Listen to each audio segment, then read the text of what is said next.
Alright, hello guys. Today I decided that I'm gonna start something new. It's called Efficiency Squared. Efficiency Squared, what it's gonna be is a series of me showing you ways and some of the better ways to do whatever is listed in the video. Today I thought I'd start by doing something that almost every single mod Minecrafter generally has problems with just to begin with, and that is power. Now, power is a very common problem for most people that just start out. So let's go over some of the different methods to power your stuff, just to start with. Okay, so depending on your mod pack, I'm in Resonant Rise right now, so I have a large selection of things. Depending on your mod pack, you'll have quite a few different ways to power your stuff. The most basic way would be using Buildcraft. And if you want to be more specific, they're called engines. These are all engines. Now, not all of them are from Buildcraft, as you can see, but they all do the same thing, which is that they create megajoules or Minecraft joules in certain amounts. Now, for as much as I like Buildcraft itself, I have never been a big fan of megajoules.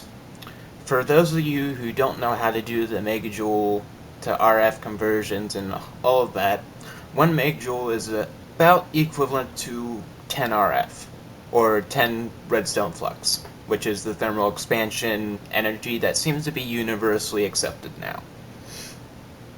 But the redstone engine is by far one of the worst engines ever for doing that. Stirling engine makes 1 MJ per tick, which isn't too bad, but it's not that great. I can tell you a million things that do the same thing, use the same stuff, and work 10 times better. Combustion engines are pretty decent. I can't remember what the max is on combustion engines, but I still do not like them because you have much better engines. Biogas engines, however, are by far one of the better options for you to use when it comes towards fuels and stuff. Electrical engines are used if you have IC2 installed, and this is like a way of converting. If you have... You don't have to worry about that if you have power converters, which I'll show here in a second. And then peat-fired, that's only for a forestry-specific fuel, and then this only if you plan on taking time out of your day to wind up every single one of these, and it only lasts like 5 seconds. Okay, so I was just talking about power converters. If you have this mod installed, you're in luck. Else, I hope you have Mechanism, because it will make your day a lot easier.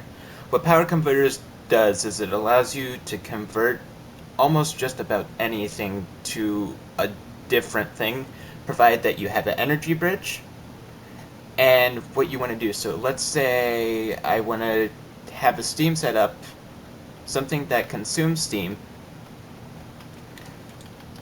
Okay, so what I do is place the energy bridge, place a steam consumer right there, and I want to produce RF.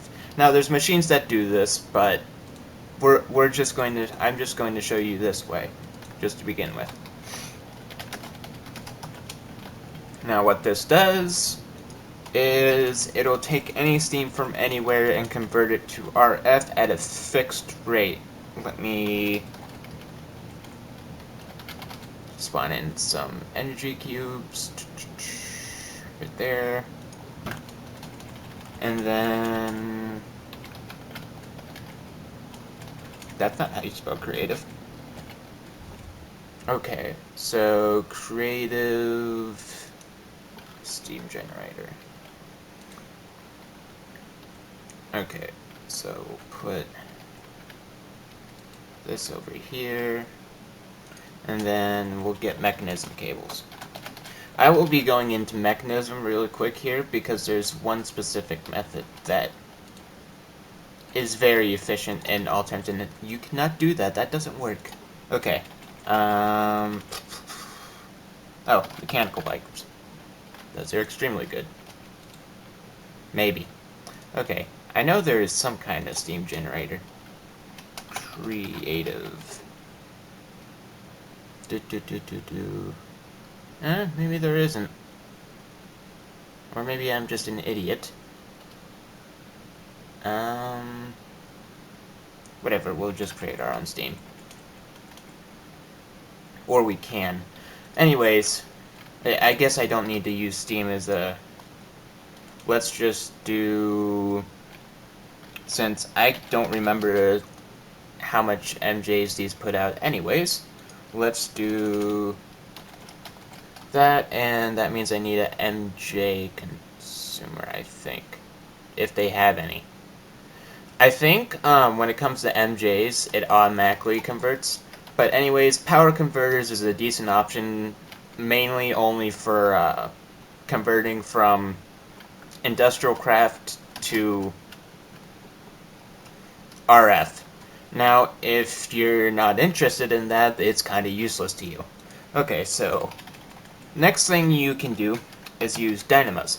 Now, these are related to thermal expansion, and I love dynamos. I use them for just about every mod pack I do, because generally there's also a few modded dynamos that are added in, but the new thermal expansion ones are so good that I just can't resist using them sometimes. Now, the steam dynamo, you can do it the normal way, which is requires water and solid fuel. You can put them in, and it'll generate power. It says you may also pump in steam. If you decide to pump in steam instead, it doubles the power rate, which... Maybe I should have a wiki and be telling you guys what the actual values are, huh? Okay, so... The output rate for a steam dynamo, if you put in, say, coal, which is probably what you're going to use, you would get roughly 32,000 RF just from that piece of coal. Now, that's a decent amount. That's not too bad. But if you were to instead just insert steam directly in, you would get a tremendous amount more. It's almost about double as much as you would make that way. Next thing is a magmatic dynamo. I believe the only things you can put in them are liquid pyrotheum and lava? See, this is bad when you have to research all of these. I don't use these ones exclusively, I use the next couple. Yes, you can put blazing pyrotheum or lava. Lava generates 180,000 RF, while blazing pyrotheum generates 2 million per bucket. This engine does not look like it needs to be cooled, but let me check real quick. Whoop. Yes, it does not need to be cooled. Okay, so next thing is the compression dynamo, and this is where it starts getting interesting. These are by far some of the three that I use the more often. Currently, I am using the enervation dynamo the most. Now, the compression dynamo uses a coolant and a heat, some kind of fuel. By far, the best fuels to use for this one are normal buildcraft fuels. Normal buildcraft fuels are not that easy to make, though, anymore. So, you might want to kick that one out of the bucket. Biofuel, or ethanol, also named biofuel, works decently in them, but fuel's by far the best thing, so you'd need to do the whole new setup, which is not exactly that fun. So next one is the reactant dynamo, and boy, this one and the enervation dynamo, I absolutely love them because they can do a whole host of things. Now, I actually have to use a wiki for the reactant dynamo because this one is hard to explain without having a wiki page open, because there's so many different inputs and outputs that you can get RF from. Okay, so there is 5 different types of reactants, and then there is a total of 7 different types of fluids that you can put into the reactant dynamo. The first reactant would be sugar, which only lasts 10 seconds, and if you have an infinite amount uh, of fluid, it by itself would create 16,000 RF. Next one is gunpowder. That creates 160,000 RF over 100 seconds. Next one's blaze powder, 6,400,000 RF over 400 seconds. And then next is gas tier at 1.6 million RF over 1,000 seconds. And then finally we go to the nether star, which is 6.4 million over 4,000 seconds. Okay, so those are the reactants. You can use any of those. Now, you also need a fluid for this, and depending on the fluid, you get a certain amount of power. So, the 2 basic ones are sewage and sludge, which are both from Mine Factory Reloaded. Each of them only lasts 10 seconds, and same as sugar, only produce 16,000 if given a certain amount of fuel. Creosote oil is the next one, and that lasts 125 seconds. Biomass is at 285. Essence is at 315. I'm not exactly sure what type of essence. Let me check that real quick. And then, while I'm looking that up, destabilized redstone lasts 375 seconds, and energized glowstone at 470 seconds. And the essence comes from mob grinders from Mine Factory Reloaded. So overall, the reactant dynamo produces a static amount of RF no matter what the reactant and fuel is. It's just how long it lasts that differs. Okay, so that always produces 80 RF per tick. Whether what you use for it is really dependent on what you have. Now this one is by far my favorite dynamo, and I've been using this a lot in my normal series because we have equivalent exchange. Now the enervation dynamo, it can do 2 things, and only 2 things.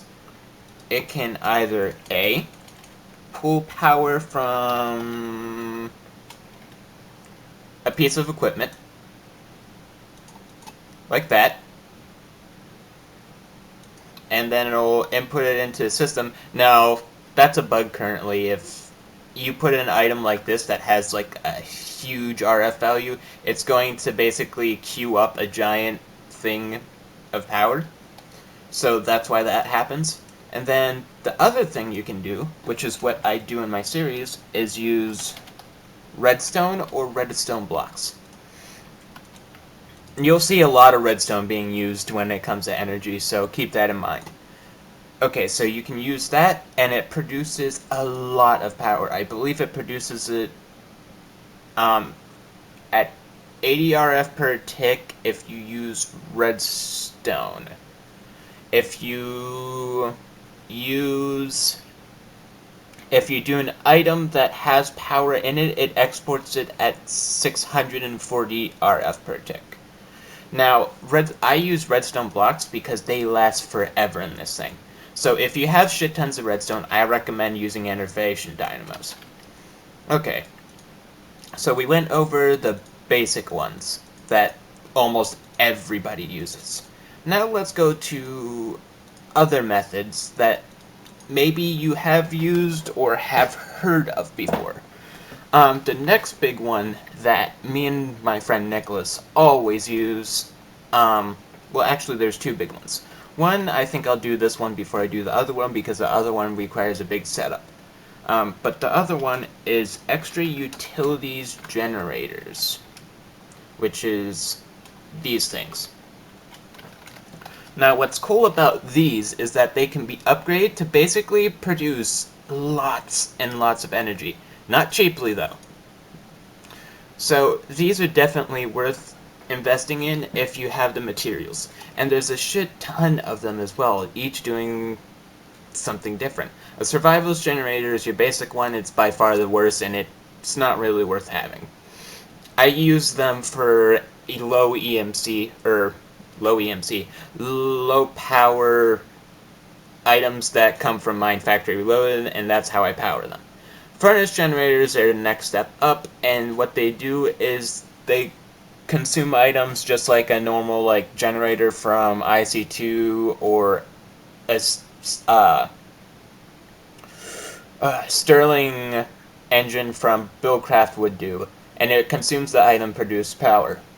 The next one's the lava generator. It consumes lava to produce power. The next one after that is Ender generator. It used to be good, but they severely nerfed it in one of the patches to the mod, which makes it kind of worthless now. You can use Eyes of Ender, Ender Pearls, and Buckets of Resident Ender, I believe, to power it.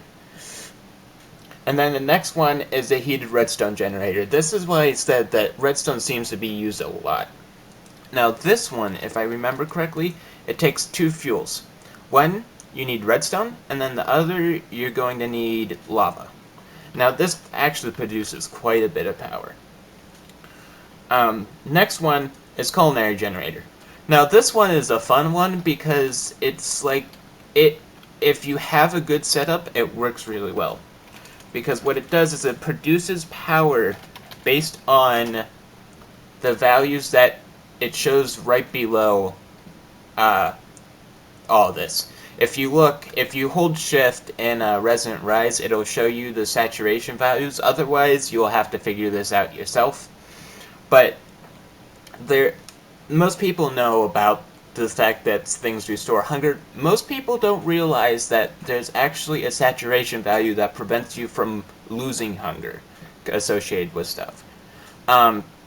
The saturation value plus the actual hunger values that it gives is what produces power with using these in a culinary generator. Now hopefully it doesn't crash. The saturation value produces the time, and then the actual hunger value is the power level. As you can see, this fuel will last 1 minute and 30 seconds in here and produce 44 RF per tick. Now, I can't remember how many ticks are in a second, so I can't give you a good assumption of what that amount of power is, but it's a decent amount. Seeing as we're already at about 30,000 and it's been 25 seconds, so it's a decent amount. Okay, so if you have a farm, I recommend using these ones because you'll make a lot using those. Okay, so now next is the potion generators. If you really want to use that, I guess you could. It's not really that great, if I remember correctly. It requires brewing potions and everything else, and I feel like it probably doesn't give you enough oomph. Next thing is solar generator, which I personally hate the solar generators because of how they work. If you ever go to try and use one, you'll understand. What you need to do with a solar generator and extra utilities is you need to hook up a daylight sensor to it because it cannot produce and take out power at the same time. So at night you want it to make it so it releases all its power that is stored up during the day. Now what's the problem with this? The solar generator generally fills up by like halfway through the day, so it's literally just sitting there doing nothing. Now obviously the way to fix this is to make it so that you have another solar panel that makes it go off during half the day, but you can do that on your own time. That, and it requires a block of diamond to make. A block of diamond. That's not cheap. I'm sorry. It's a bit expensive for what it does. Next one is TNT generator, which this one will use gunpowder or TNT to produce power. I've honestly only used this once or twice, It's decent, not great. Next one, and this is where we get into the funny generator, is called the pink generator. The pink generator, literally, it produces power from anything that's pink. And I'm wondering, just because, for science sakes, yes, it does work. What? But, as you can see, does not produce that much power. Let's see if we try... We'll try pink wool. Throw pink wool in there and see how that works. But anyways, it's not that great. So, next engine is the high temperature furnace. Now you're wondering, what the hell is the difference between the two? Between the furnace generator and the high furnace generator. Temperature furnace generator. What the high temperature furnace generator does is it consumes entire stacks of item at a time. And because of that, what it does is based on how much of a stack it consumed, so let's just get a stack of coal blocks, it'll produce more power. Actually, it doesn't do that anymore. I think it might go through it faster. It used to be where it would consume like an entire stack of items to make it better. Or maybe I got the generators reversed and that's why. We can check real quick. Generators. By the way, this is mainly just going to be a review so you guys can see what the different types of power options you'll have. So, if you want something, yeah. See, it just does it much faster in here. Okay. Actually, if you hover over it, it can actually tell you how much power. I wonder if it does that for the culinary generator. Now, yes, it does. Generates 87,164 RF. Which is a pretty damn good amount. Okay, so now we get to the final generator, which is the Nether Star generator, which is pretty self-explanatory. The only thing to note about this one is that it seems to be buggy as all hell. I used it once in one of my series because I had an entire, like, stack of Nether Stars. And I was like, okay, let's use this thing. Let's see how good it is. Now, it produces 40 RF per tick, which means that your normal wires will not be able to process the amount of power that goes through this. I highly recommend that you have Mechanism if you decide to use this method of powering your stuff. If you don't, I feel sad for you, and you probably will have your entire base just completely blow up because of the sheer amount of power that's being brought in with just that. Also, something to note is that it damages entities around it. If I were to do this, and then put Nether Stars in here, if you look, there's like these swirly particles. These show you the area of effect in which you will get hurt along with anything else. I believe anything else. So you want, what I recommend is that if anybody's seen my compact machines tutorial, use a compact machine room to use this thing and make it so that Logistic Pipes automatically inserts Nether Stars into this. Okay, so done with that. Now we're getting into some of the bigger mods.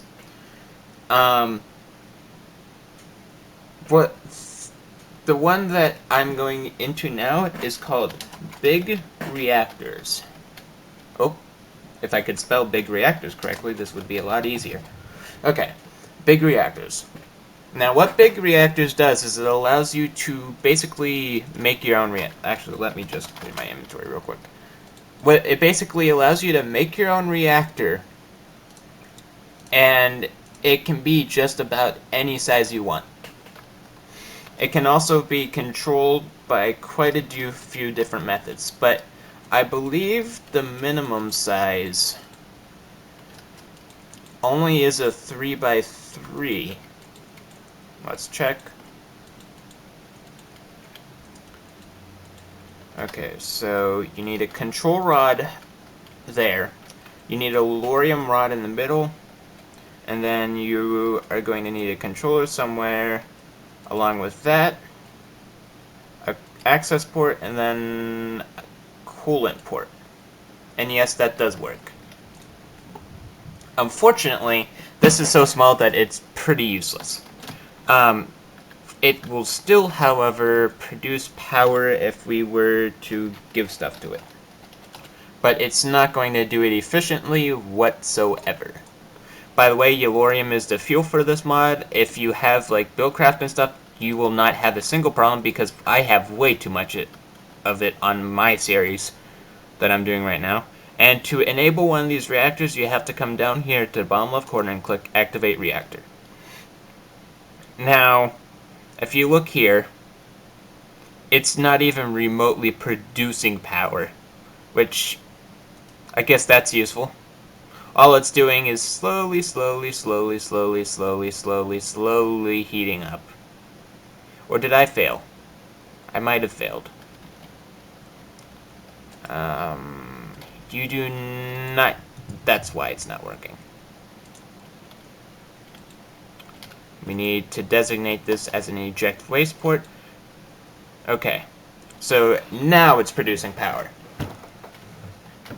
But realize, very minuscule amounts. It's kind of worthless to use this as a way of producing power just because of how inefficient of a reactor it makes. Like, it produces power, sure, but there's much more efficient methods. Okay, so that's the smallest one you can make. The one that me and my friends always make is generally a 5x5. And this is where, just for this though, I'm not going to make a 5x5 actually because of how much time it'll take to do specific things that are annoying. So, actually it would be a 5x5 no matter what. Actually, the one we make must be a bit bigger because we generally have like 1, 2, 3, 4, 5 control rods in ours. I'm gonna show you how you make these reactors produce a lot of power. And honestly, my friend Nicholas just uses them all the time. I stopped using them because they are so good. In terms of efficiency, these are incredibly cheap to make. Incredibly.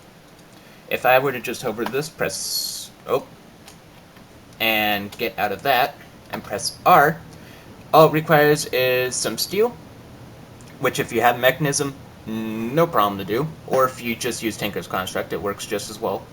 And then graphite bars, which is as simple as smelting charcoal or coal, which means that you can easily get the materials you need to make a reactor quickly.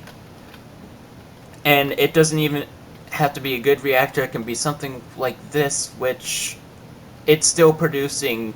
Hell, I've only had it running for probably around 5 minutes, and it's produced 600,000 RF already, which is a lot. But let's get to building this reactor. I'm going to build... You need Yellorium fuel rods in each of these. Now, they always have to go from the top to the bottom of the reactor, and on the top of the fuel rods there always has to be these. Okay, so after you do that, then you probably want to... you probably instinctively are like, oh, I should probably cap off the top. Don't do that quite yet. First, go around, put your controller somewhere, decide which way your power is coming out. I'm going to put it over here. And then you need 2 access ports. One for cooling, one for ejecting waste, and then one for importing fuel. So I'm going to put Yellorium in that one. And then this one will eject waste. Okay, so now that that's set up, I need to reactors. Where's the glass? Reactor glass. Okay, so now that that's done,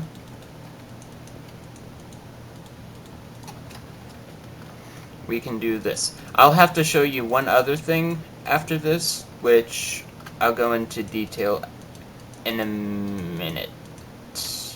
I've never actually done it myself before, so it'll be interesting for both of us to learn. Okay, so now we have this.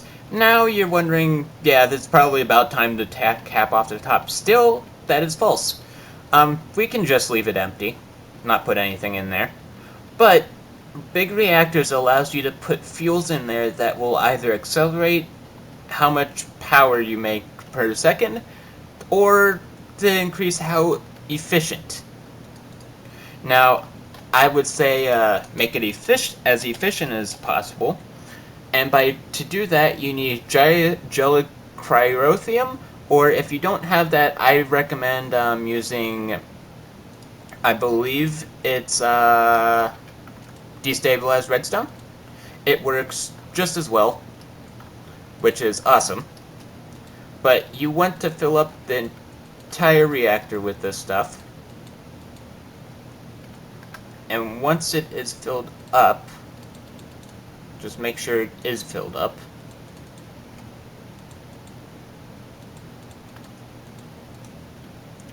Okay. This is being a bit buggy, actually. Once it's filled up, you can... It doesn't have to be filled up all the way, but it's recommended that you probably do.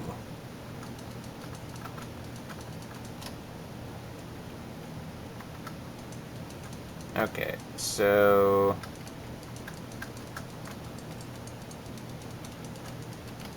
let's see if we can... because I can tell it's still not...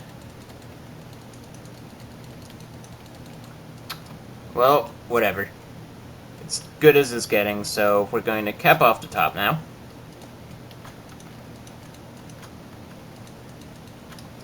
And now that the top is capped off, we can now begin our reactor.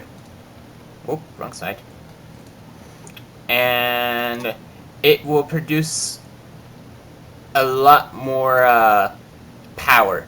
As you can see, the fuel reactivity is way higher in this one. This means that it reduces how fast the fuel's burned up, and because of this, it's going to produce stuff a lot more efficiently. And look at how much power this behemoth is already producing. It is so much that it is just like, what the heck is going on here? This is why me and my friend Nick always use big reactors. It's because they are so freaking good. Okay, now I think I'm gonna end this video here. Next video I will show you the next half of the power sources. So without further ado, I hope you enjoyed this short tutorial on power sources, and I'll see you next time.